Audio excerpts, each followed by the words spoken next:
Annie. La baignade au lac du Salagou, autorisée à nouveau. Elle était interdite depuis 2 semaines en raison de cyanobactéries toxiques dans ces eaux. Les taux sont revenus dans la norme, mais pour les professionnels sur place, la baisse de fréquentation s'est fait sentir. Aurélien Paul, François Jobard. Au lac du Salagou, sous 32 degrés, c'est le retour des baigneurs. Tu nages jusqu'à moi.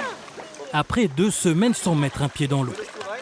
C'est merveilleux parce que quand on habite ici, on aime beaucoup ce lac et venir se baigner ici. Il fait beau, l'eau est bonne. Qu'est-ce que vous avez fait? Une balade avec les enfants. Et on a fait quoi aujourd'hui? Un tour de pédalo. Un tour de pédalo et on se baigne depuis ce matin. Une réouverture bienvenue pour ce loueur de pédalo. Pendant l'interdiction de baignade à cause des cyanobactéries, ces locations quotidiennes ont baissé de 75%.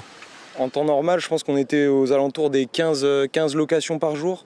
Mais pendant la période de la bactérie, là, on s'est retrouvé à maximum 5 locations par jour, je pense. C'est un endroit qu'on aime tous et donc le voir aussi vide, ça nous a fait un peu de la peine, quoi. De l'autre côté du lac, c'est aussi une fin de mois difficile dans ce camping.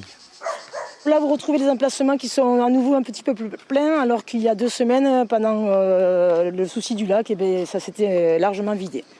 Alors les jeunes, les poneys, c'est bien? Ah, mais je te reconnais toi, tu es toute fière sur ton poney. Le camping affiche normalement complet, mais en 15 jours, une trentaine de séjours ont été annulés. On a perdu à peu près 10% des réservations en fait, et puis c'est surtout de se dire comment on va faire l'année prochaine, est-ce que les gens vont vouloir revenir sur le lac du Salagou ou pas, hein. C'est toujours la question, hein. Ils n'ont pas vu une belle image de ce que c'était par rapport au fait que ce soit fermé. Sur la baie des Vaillés, une situation compliquée pour les restaurateurs. Ce pizzaiolo a une 50aine de clients par jour, 2 fois moins qu'en début de saison. Avant l'interdiction, c'était du monde non-stop, de 11h jusqu'à 22h, on ne s'ennuie pas, quoi. Et là, la terrasse, elle n'est pas très remplie, c'est bien calmé. Les professionnels misent déjà sur l'été prochain, avec un espoir que les vacances au lac ne soient pas gâchées par les cyanobactéries.